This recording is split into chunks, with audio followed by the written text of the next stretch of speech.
The morning sun painted the concrete runway in shades of amber as Captain Sarah Chen adjusted her flight suit one last time. At 28, she possessed the kind of quiet confidence that came from knowing exactly who she was, even when the entire world seemed determined to tell her otherwise. Her dark hair was pulled back in regulation style, and her brown eyes held a steady focus that had carried her through flight school, combat training, and now to this moment, her first day as a combat rescue pilot. The whispers started before she even reached the hangar. She could feel them following her like shadows, those familiar doubts that had plagued her career since the beginning. The other pilots clustered near their aircraft, their conversations dropping to hushed tones as she passed. She caught fragments of their words floating on the desert air. Too emotional for combat situations. Women crack under pressure. She'll freeze up when it counts. Sarah had heard it all before, from flight instructors who questioned her emotional stability to commanding officers who worried about placing lives in her hands. The military had only recently opened combat roles to women, and every female pilot carried the weight of proving herself not just as an individual, but as a representative of her entire gender. Colonel Marcus Rodriguez watched from the operations center as Sarah conducted her pre-flight inspection. He was a seasoned officer, gray at the temples, with the kind of weathered face that spoke of decades spent making impossible decisions. The pressure from above had been intense when Sarah's assignment came through. Half his staff had expressed concerns about her emotional readiness for combat rescue operations. "Sir, with respect, combat rescue isn't like other missions," his executive officer had warned. "When pilots are shot down behind enemy lines, every second counts. One moment of hesitation, one emotional breakdown, and good men die." Rodriguez had listened to these concerns, weighed them carefully, and ultimately decided to give Sarah a chance. But doubt gnawed at him now as he watched her methodical preparation. The rescue helicopter she would pilot was a sophisticated machine, loaded with advanced medical equipment and defensive systems. More importantly, it would soon carry the hopes and fears of downed airmen counting on her to bring them home. The base's fighter squadron was preparing for a major operation deep in contested territory. Intelligence reports indicated heavy enemy activity, sophisticated air defenses, and the very real possibility that aircraft would be lost. When pilots went down in that environment, the rescue window was measured in minutes, not hours. Enemy forces would converge quickly, and extraction would require split-second timing, nerves of steel, and the kind of calm decision-making that some believed women simply couldn't maintain under extreme stress. Sarah completed her inspection and climbed into the cockpit of her HH-60 Pave Hawk. The familiar embrace of pilot controls and instruments settled around her like a second skin. She had logged over 2,000 flight hours, trained extensively in combat scenarios, and scored consistently high on psychological evaluations. Yet she knew that none of that mattered to the skeptics. They were waiting for her to prove them right, to validate their belief that women were too emotionally fragile for the brutal realities of combat. Her radio crackled to life as the tower cleared the fighter jets for their morning mission. 24 F-16 Fighting Falcons rolled down the runway in precise formation, their engines screaming as they lifted into the desert sky. Each aircraft carried a pilot who had trained for years, men who trusted their lives to their skills, their aircraft, and the knowledge that if something went wrong, a rescue team would come for them. As the fighters disappeared into the distance, Sarah felt the familiar weight of responsibility settle on her shoulders. These weren't abstract concerns about gender equality or military policy. These were real lives, real families, real futures hanging in the balance. If any of those pilots went down today, she would be their lifeline, their only hope of seeing home again. The hours passed slowly as Sarah maintained her alert status, monitoring communications and staying ready for immediate deployment. Around the base, the usual rhythm of military life continued. Maintenance crews serviced aircraft, intelligence officers analyzed satellite imagery, and medical personnel prepared for potential casualties. Everyone had a role to play in the vast machine of modern warfare.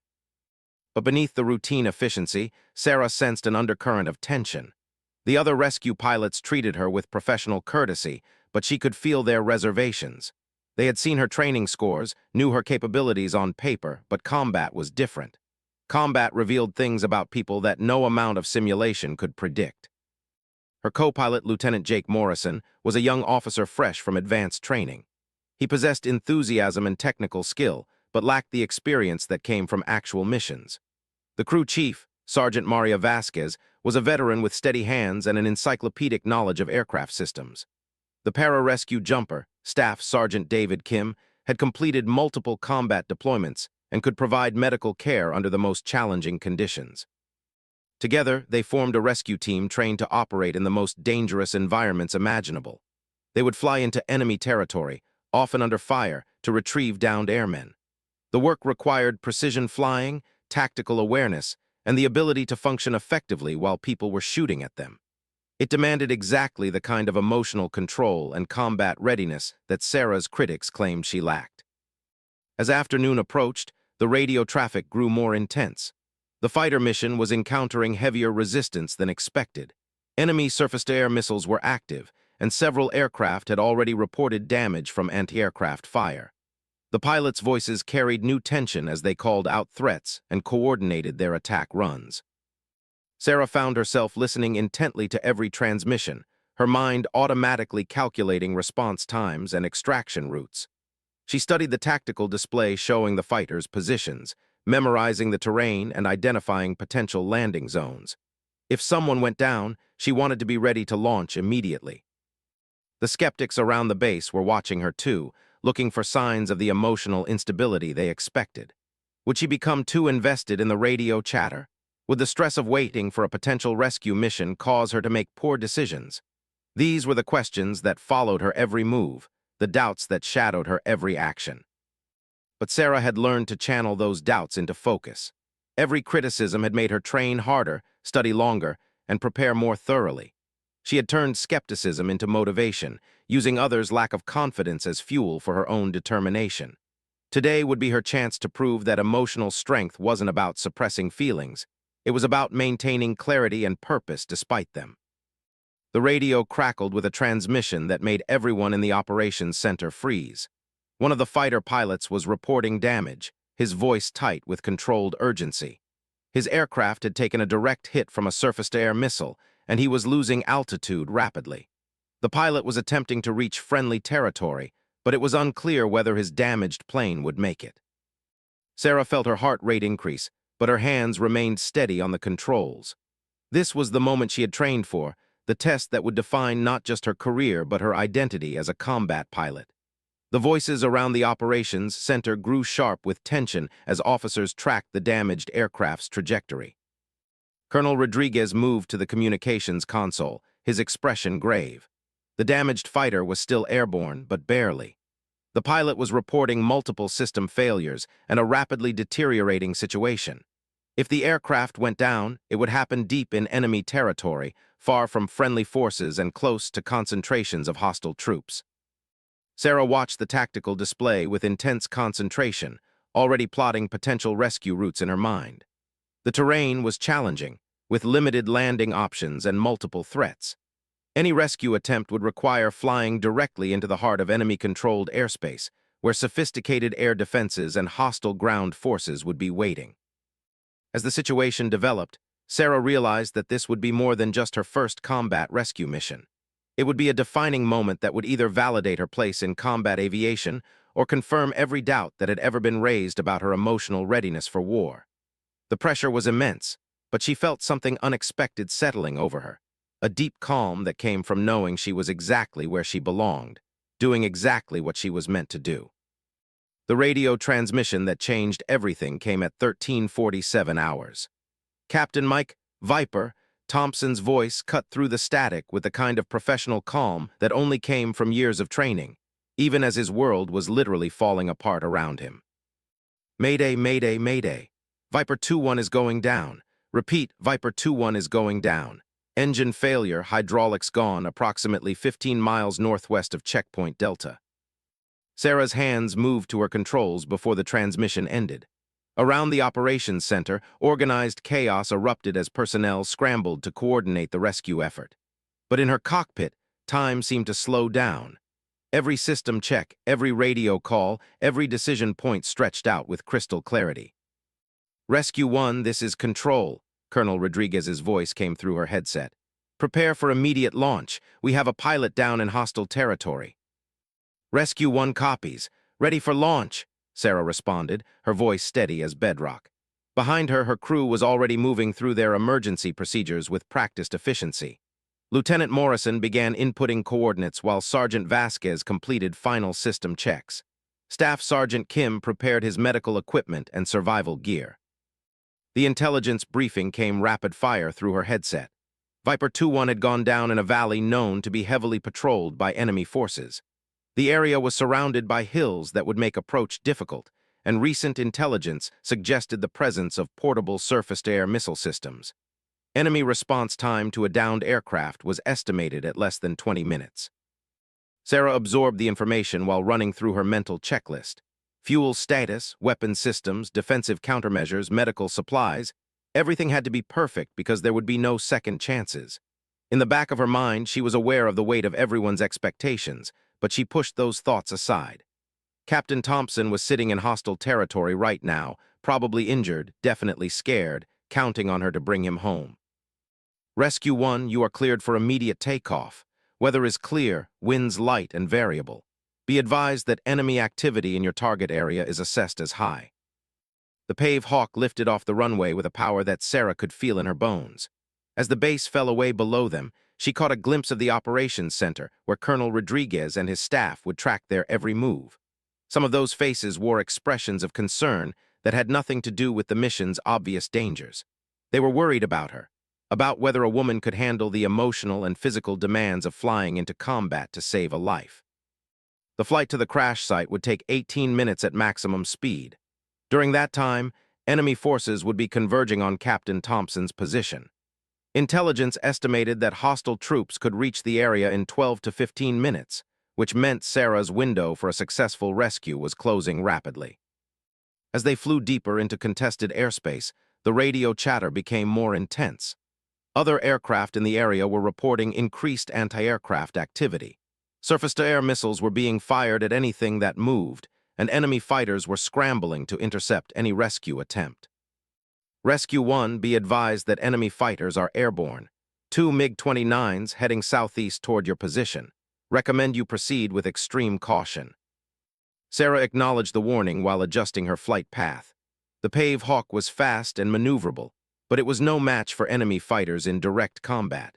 Her survival depended on stealth, terrain masking, and the hope that friendly fighters could keep the MiGs busy elsewhere. Lieutenant Morrison was monitoring multiple radio frequencies, trying to establish contact with the downed pilot. Static filled their headsets as he cycled through emergency channels. Finally, a weak voice broke through the interference. Any station, this is Viper 2-1. I'm alive but injured. Estimate enemy forces approaching my position. Request immediate assistance. The relief in the cockpit was palpable, but it was tempered by the urgency in Thompson's voice.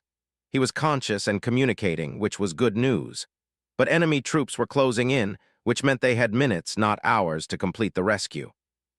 Viper 2-1, this is Rescue 1. We are inbound to your position. What is your condition and status? Rescue 1, Viper 2-1. I have a broken left arm and possible concussion. Aircraft is destroyed, but I'm mobile. I can see vehicle dust clouds approaching from the east. Estimate 10 minutes until they reach my position. Sarah felt her pulse quicken, but her hands remained steady on the controls. 10 minutes. She could make it in 10 minutes if everything went perfectly. But in combat, nothing ever went perfectly. There would be complications, delays, unexpected threats. The question was whether she could adapt quickly enough to save Captain Thompson's life. The terrain ahead was challenging, rocky hills covered in sparse vegetation, with narrow valleys that could hide both threats and opportunities. Sarah studied the landscape through her helmet-mounted display, looking for the best approach route that would minimize their exposure to enemy fire while getting them close to the downed pilot. I've got eyes on the crash site, Lieutenant Morrison called out, pointing to a dark smudge against the tan landscape. 2 o'clock, about 3 miles. Sarah banked the helicopter toward the crash site while scanning for threats. The burning wreckage of the F-16 was clearly visible, sending a black column of smoke into the clear air. It was like a beacon, drawing enemy attention from miles around. She could see vehicle tracks in the dust, confirming that hostile forces were indeed converging on the area. Viper 2-1, can you move to alternate pickup point? We need to avoid the crash site due to enemy activity. Negative, Rescue 1. My left leg is more injured than I initially reported. I can move, but slowly, and there are at least 6 enemy vehicles approaching from multiple directions. The situation was deteriorating rapidly. Sarah could see the dust clouds Thompson had mentioned, and they were closer than anyone had anticipated. The enemy had responded faster and in greater numbers than intelligence had predicted. What should have been a routine rescue was becoming a race against time, with the odds shifting against them with every passing second. Sergeant Vasquez's voice came through the intercom system. "Ma'am, I'm showing heat signatures on thermal. At least 4 vehicles, maybe more. They'll be at the crash site in less than 5 minutes." Sarah made a decision that would have surprised her critics. Instead of the cautious, emotion-driven response they expected from a female pilot, she chose aggression.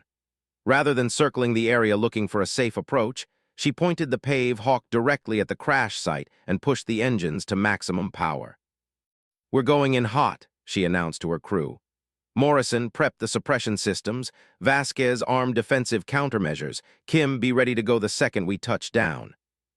The helicopter screamed across the landscape, flying so low that Sarah had to constantly adjust altitude to clear ridges and rock formations. It was dangerous flying, the kind that required split-second reflexes and absolute confidence in both aircraft and crew. One miscalculation, one moment of hesitation, and they would join Captain Thompson on the ground. Rescue 1, control. We're showing multiple threats converging on your position. Recommend you abort and wait for fighter support. Sarah considered the advice for exactly 2 seconds before rejecting it. Fighter support would take time they didn't have. Captain Thompson was injured, exposed, and about to be captured or killed by enemy forces. Every minute they delayed was a minute closer to losing him forever. Negative, control. We're proceeding with the rescue. It was a decision that would define her career, her reputation, and quite possibly her life. But as she watched the crash site growing larger in her windscreen, Sarah felt something that her critics had never understood. True emotional strength wasn't about suppressing feelings. It was about feeling everything and still doing what needed to be done. The enemy vehicles were visible now, kicking up clouds of dust as they raced toward the downed pilot. Sarah could see muzzle flashes as they began firing at the approaching helicopter. Bullets sparked off the aircraft's armor plating, and the familiar sound of combat filled her headset. She was flying into the teeth of enemy fire to save a fellow pilot, and she had never felt more focused, more certain, or more ready for whatever came next. The skeptics would have their answer soon enough. The first rocket-propelled grenade missed the Pave Hawk by less than 20 feet, exploding against a rocky outcropping and showering the aircraft with debris. Sarah felt the helicopter shudder from the concussion, but her hands never wavered on the controls. She was operating on pure instinct now, the kind of battlefield awareness that separated exceptional pilots from merely competent ones. "Taking heavy fire from multiple positions," Lieutenant Morrison called out, his voice tight but professional. "I count at least 8 hostiles, small arms, and RPGs." Sarah's response was to push the helicopter even lower, using the terrain to mask their approach. She flew between rock formations with margins measured in feet, her rotor blades clipping vegetation as she maneuvered through the deadly landscape. It was flying that would have been considered reckless in peacetime, but in combat it was the difference between life and death. "Viper 2-1, give me your exact position. We're coming in under fire." Captain Thompson's voice crackled through the static, strained with pain and urgency. "Rescue 1, I'm approximately 200 meters northeast of the main wreckage, behind a large boulder formation. Enemy troops are dismounting from vehicles and advancing on foot. They know where I am." Sarah processed the information while simultaneously avoiding another burst of machine gun fire. The enemy had deployed in a classic search and capture formation, with multiple teams converging on the downed pilot from different directions. It was professional, coordinated, and extremely dangerous for any rescue attempt. But Sarah had spent years studying combat rescue operations, analyzing everything from Vietnam-era extractions to modern special operations missions. She understood that successful rescues often required doing exactly what the enemy didn't expect. Instead of approaching from a safe direction and fighting her way in, she decided to use the enemy's own positioning against them. Kim, how fast can you get to the pilot and back? Staff Sergeant Kim was already checking his equipment. Give me 2 minutes on the ground, maybe 3 if he's seriously injured. You'll have 1 minute. Vasquez, prepare suppression fire on my mark. Morrison, coordinate with any friendly air assets in the area. The plan forming in Sarah's mind was audacious to the point of seeming suicidal. She intended to fly directly over the enemy positions, drawing their fire upward, while dropping Kim almost on top of Captain Thompson's position. It would expose the helicopter to maximum danger, but it would also minimize the time her pararescue jumper spent on the ground. As she approached the crash site, Sarah could see the full scope of the enemy response. At least 12 soldiers were visible, with more likely hidden among the rocks. 3 military vehicles provided heavy weapons support, and she could see additional dust clouds indicating that reinforcements were still arriving. The smart move, the cautious move, would be to call for airstrikes and wait for the area to be cleared. But Captain Thompson didn't have time for smart moves. The radio chatter indicated that enemy forces were closing in on his position, and capture was imminent. All stations, this is Rescue 1. Beginning rescue run, danger close operations in effect. Sarah rolled the Pave Hawk into a steep diving approach that put every enemy position in sight. Immediately, the air around them filled with tracer rounds and explosions. The aircraft's defensive systems activated automatically, dispensing chaff and flares to confuse incoming missiles. Warning alarms filled the cockpit as various systems reported damage from enemy fire. Engine temperature rising, Lieutenant Morrison called out. We've taken hits to the cooling system. How long do we have? Maybe 10 minutes before we risk engine failure. 10 minutes was more than enough time to complete the rescue if everything went perfectly. But Sarah could feel the helicopter's performance degrading as damaged systems struggled to maintain functionality. She was flying a wounded aircraft into intense enemy fire, with a crew counting on her judgment and a downed pilot counting on her courage. The enemy fire intensified as she approached Thompson's position. She could see muzzle flashes from multiple directions and the distinctive smoke trails of shoulder-fired missiles. One surface-to-air missile passed so close that she felt the heat through the cockpit glass, but her evasive maneuvers and countermeasures kept them airborne. I see him, Staff Sergeant Kim announced through the intercom. Pilot is visible approximately 50 meters from the planned insertion point. Sarah adjusted her approach, fighting crosswinds and enemy fire while positioning the helicopter for Kim's insertion. The aircraft was taking steady hits from small arms fire, and she could feel systems beginning to fail. Red warning lights painted the cockpit in an ominous glow, but she maintained her focus on the mission. 30 seconds to insertion, she called out, her voice calm despite the chaos around them. That's when everything went wrong at once. A rocket-propelled grenade struck the helicopter's tail boom, exploding with devastating effect. The aircraft lurched violently to the right, and Sarah felt the flight controls go mushy in her hands. Warning alarms screamed as hydraulic pressure dropped and electrical systems began failing. We've lost tail rotor authority, Morrison shouted over the noise. Auto-rotation in 30 seconds. Auto-rotation was a controlled crash, the helicopter equivalent of a dead-stick landing. It was a maneuver that required precise timing and perfect execution because there was no second chance. Sarah had practiced it countless times in training, but never while under enemy fire and never with a crew's lives hanging in the balance. The helicopter began to spin as the damaged tail rotor lost effectiveness. Sarah fought the controls, using her remaining engine power and what little hydraulic pressure remained to maintain some semblance of control. She had perhaps 20 seconds before the aircraft became completely uncontrollable. Kim, are you ready for emergency insertion? Ready. Go, go, go. Staff Sergeant Kim rappelled from the helicopter just as it began its final descent. Sarah watched him disappear into the rocks below, knowing that she had just committed him to completing the rescue mission regardless of what happened to the aircraft. There was no longer any option for extraction by helicopter. Kim would have to reach Thompson and fight their way to an alternate pickup point. The ground rushed up with terrifying speed as Sarah struggled to control the dying aircraft. She aimed for the largest clear area she could find, a patch of rocky ground between enemy positions. It wasn't ideal, but it was better than crashing into a boulder formation or enemy strongpoint. "Brace for impact," she called out, her voice steady despite the circumstances.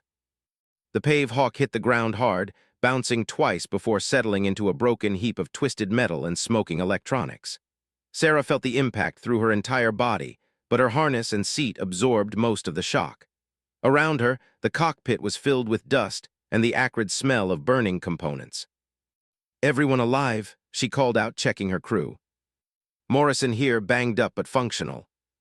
Vasquez is good to go." Sarah unbuckled her harness and began shutting down what remained of the aircraft systems. They were on the ground in hostile territory, with enemy forces converging on their position and their only transport destroyed. But Staff Sergeant Kim was out there somewhere, trying to reach Captain Thompson, and she wasn't about to abandon either of them.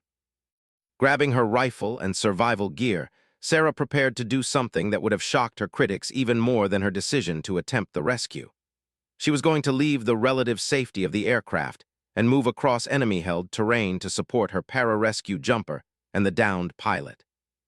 It was exactly the kind of aggressive, emotionally driven decision that her skeptics claimed women would make under combat stress. They were right about the emotional component. Sarah was absolutely driven by her feelings about leaving no one behind, but they were wrong about everything else. As she checked her weapon and prepared to move out, Sarah felt the same calm focus that had carried her through flight school, through every challenge that had been placed in her path. The enemy fire was intensifying, Kim and Thompson were still in danger, and her own survival was far from certain. But she knew exactly what she had to do, and she was going to do it regardless of the cost. The skeptics would have their answer about women in combat, though it might not be the answer they expected. Sarah moved through the rocky terrain with the fluid precision of someone who had trained for exactly this situation. Her rifle was up and ready, her eyes constantly scanning for threats, her radio earpiece crackling with the controlled chaos of a combat zone.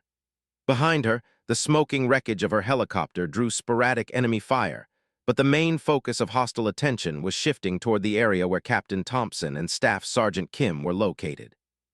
The landscape was a maze of boulders, scrub vegetation, and small ravines that could hide either salvation or death. Sarah used every piece of cover available, moving in short rushes between concealed positions. Her training had prepared her for this moment, but training was different from reality. Training didn't include the smell of cordite and burning fuel, the weight of knowing that lives depended on her next decision, or the bone-deep fatigue that came from flying and fighting for hours straight. "Kim, this is Rescue Leader," she transmitted on their tactical frequency. "I'm mobile and moving to your position. What's your status?" The reply came back immediately, which was both a relief and a concern. Kim was alive and conscious, but his voice carried the strain of someone operating under extreme stress. "Rescue Leader, I've reached the pilot. He's conscious but immobile. Broken leg, possible internal injuries. We're pinned down by enemy fire approximately 100 meters north of your crash site." Sarah processed the information while maintaining her movement toward their position. Captain Thompson was more seriously injured than initially reported, which would complicate any extraction attempt. Kim would need to provide medical treatment while under fire, and moving an immobile patient through hostile territory would require time they didn't have. The sound of automatic weapons fire echoed off the rocks, punctuated by the distinctive crack of sniper rifles.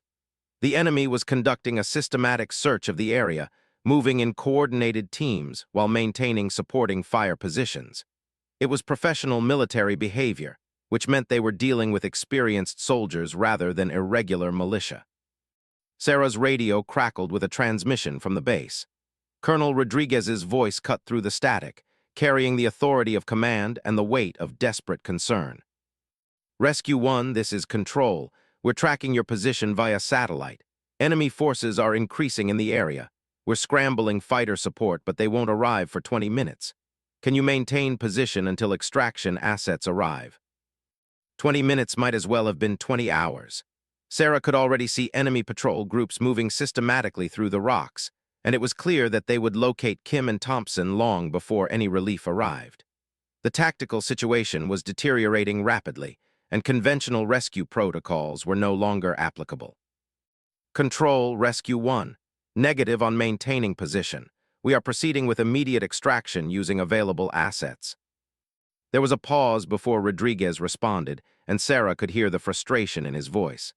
Rescue 1, you have no available assets. Your aircraft is destroyed. Recommend you take defensive positions and wait for support. Sarah understood the colonel's position, but she also understood something he couldn't see from his operations center. The enemy was conducting a deliberate, methodical search that would inevitably locate the downed airmen. Defensive positions wouldn't save them. Only aggressive action had any chance of success. Control, be advised that we are initiating ground extraction procedures. We'll advise when extraction is complete. She switched off her radio before Rodriguez could respond. It was a career-ending decision under normal circumstances, but normal circumstances didn't apply when people were dying. Sarah had made her choice, and she would live or die with the consequences. Moving through the boulder field, she could hear the enemy patrol groups getting closer. Voices called out in a foreign language, coordinating their search pattern.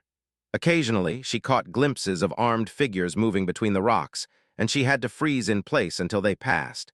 The tension was almost unbearable, but she forced herself to remain patient and methodical.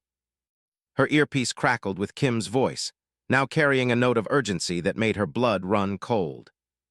Rescue leader, enemy patrol is approaching our position. Estimate contact in 2 minutes. The pilot is unconscious and I can't move him alone. 2 minutes? Sarah was still at least 5 minutes away from their position, even moving at maximum speed. She had to make another impossible decision, the kind that would either save lives or get everyone killed.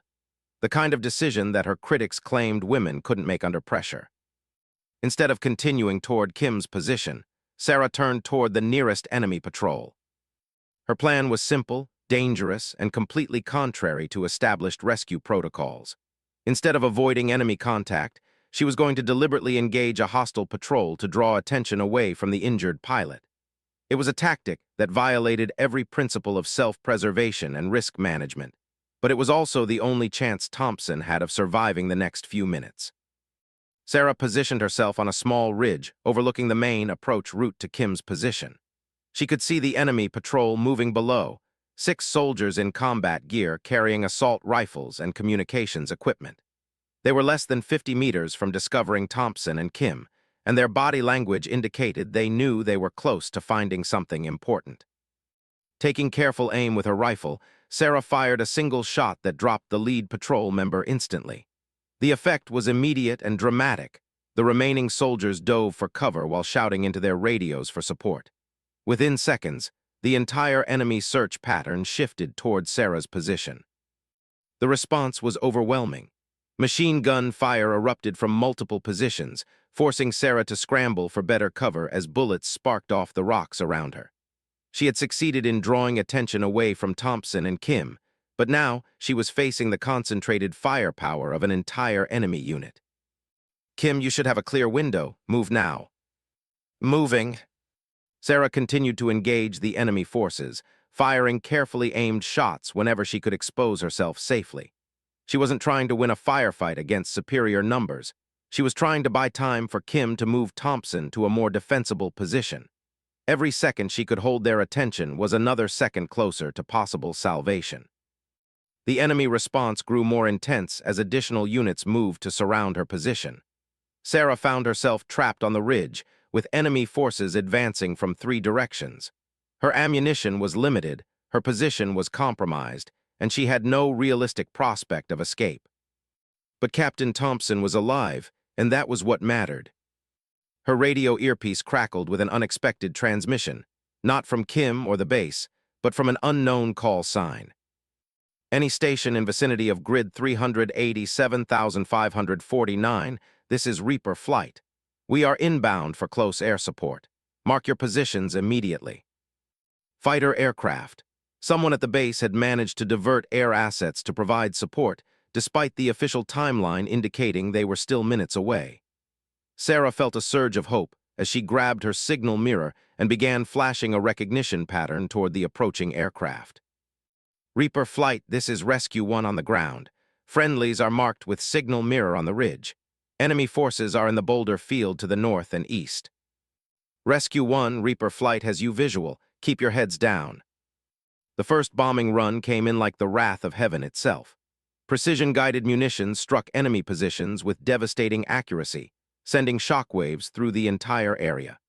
The concentrated firepower that had been focused on Sarah's position suddenly shifted to survival as enemy soldiers scrambled for cover against the aerial assault. In the sudden lull, Sarah heard Kim's voice over the radio. "Rescue leader, I've got the pilot stabilized and we're moving to extraction point Alpha. Can you reach us?" Sarah looked down at her hands and realized they were shaking not from fear, but from exhaustion and adrenaline.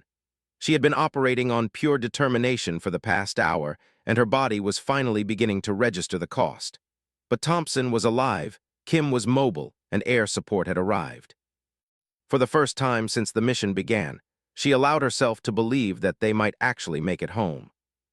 The extraction helicopter appeared on the horizon like a mechanical angel, its rotors beating a rhythm that sounded like salvation itself. Sarah watched from her concealed position as the aircraft approached Extraction Point Alpha, where Staff Sergeant Kim had managed to move Captain Thompson after the airstrikes had scattered the enemy forces. But the mission wasn't over yet. Enemy reinforcements were still converging on the area, and the window for extraction was measured in minutes. Sarah had to reach the pickup point while avoiding the remaining hostile forces that had survived the bombing runs. Some enemy soldiers had regrouped and were attempting to reestablish their search pattern, though their numbers were significantly reduced. Moving through the rocky terrain toward the extraction point, Sarah could hear radio chatter from the incoming rescue helicopter. It was Rescue 2, piloted by Major David Park, a veteran with over 15 years of combat experience. His voice carried the steady confidence that came from countless successful missions. "Rescue 1, this is Rescue 2 inbound for extraction. What is your status?" "Rescue 2, this is Rescue Leader on the ground. 2 injured personnel at Extraction Point Alpha. 1 critical, 1 ambulatory. Be advised that enemy forces are still active in the area." "Copy that, Rescue Leader. We'll be on deck in 30 seconds. Hope you're ready for a hot extraction."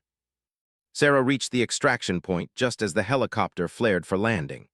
The downdraft from the rotors kicked up a cloud of dust and debris, providing additional concealment, but also creating the signature dust cloud that would draw enemy attention from miles around. Kim was already moving toward the aircraft with Thompson on an improvised stretcher, the injured pilot's face pale but alert. "How is he?" Sarah shouted over the rotor noise. "Stable for now, but he needs immediate medical attention," Kim replied. "Possible internal bleeding and definite fractures. We need to get him to a trauma center." Sarah helped load Thompson into the helicopter while scanning the surrounding terrain for threats. She could see movement among the rocks, indicating that enemy forces were attempting to close in on the extraction site.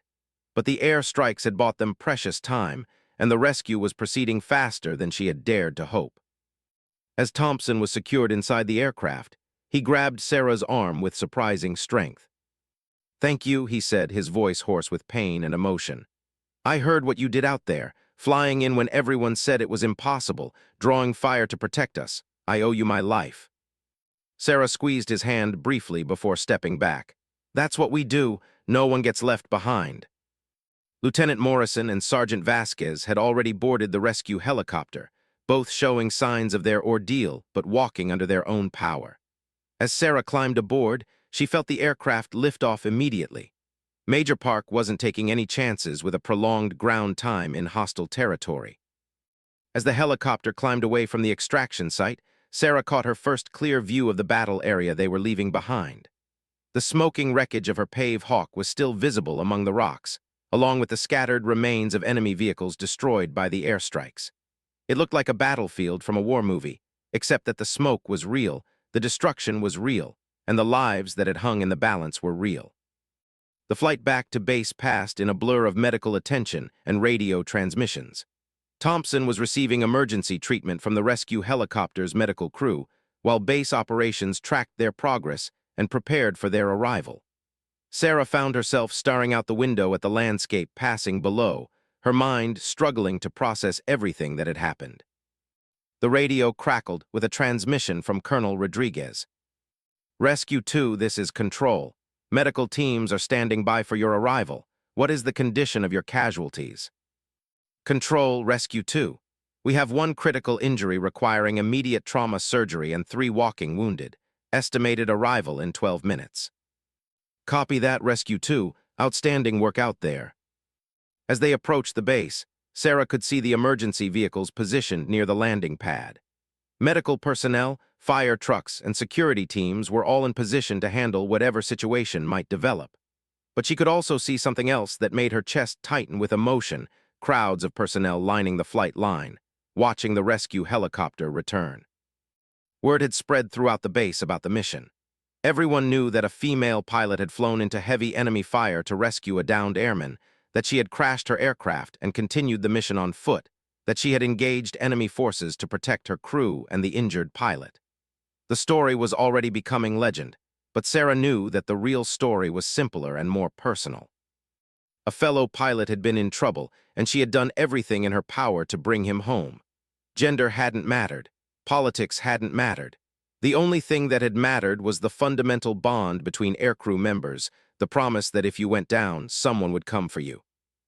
The helicopter touched down with practiced precision, and immediately the medical teams swarmed aboard to transfer Captain Thompson to the waiting ambulance.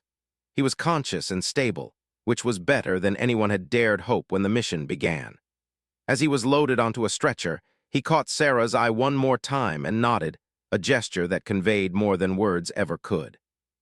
Colonel Rodriguez was waiting as Sarah climbed out of the helicopter.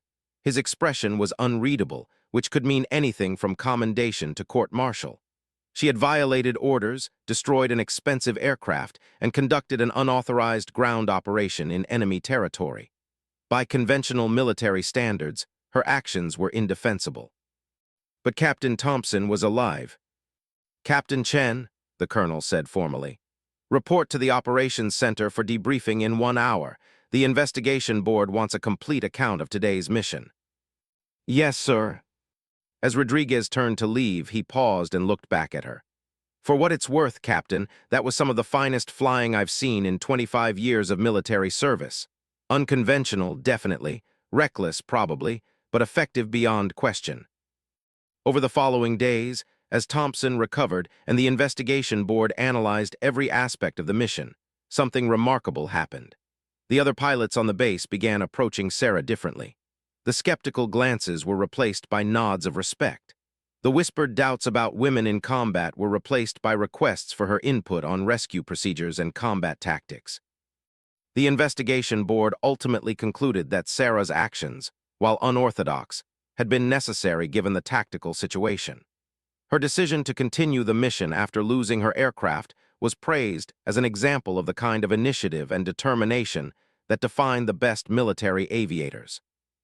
But the real validation came 3 weeks later, when Sarah was assigned to lead a rescue mission to extract 2 pilots who had been shot down during a reconnaissance flight.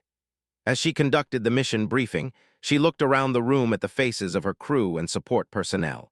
She saw confidence where there had once been doubt, trust where there had once been skepticism. Most importantly, she saw acceptance of a simple truth that her actions had demonstrated beyond argument. Courage, skill, and dedication to duty weren't determined by gender. They were determined by character. The mission launched on schedule, proceeded without major complications, and returned with both pilots safely recovered. It was routine, professional, and exactly the way rescue operations were supposed to work. As Sarah secured her aircraft after the successful mission, she reflected on how much had changed since that morning when the whispers followed her across the tarmac. The whispers were gone now, replaced by something much more valuable: the quiet confidence that came from having proved herself when everything was on the line. She had shown that women could handle combat emotionally, and in doing so, she had saved not just 50 fighter pilots' faith in their rescue coverage, but the career aspirations of every woman who would follow in her footsteps. Captain Thompson made a full recovery and returned to flight status 6 months later. He never forgot what Sarah had done for him, and he made sure that everyone he met understood that his life had been saved by a pilot whose courage and skill had nothing to do with her gender and everything to do with her heart. Sarah continued flying rescue missions, training new pilots, and proving every day that the military's decision to open combat roles to women had been not just right, but essential. Because in the end, when lives were on the line, what mattered wasn't who was flying the rescue helicopter. What mattered was that someone was willing to fly it into harm's way to bring their fellow warriors home.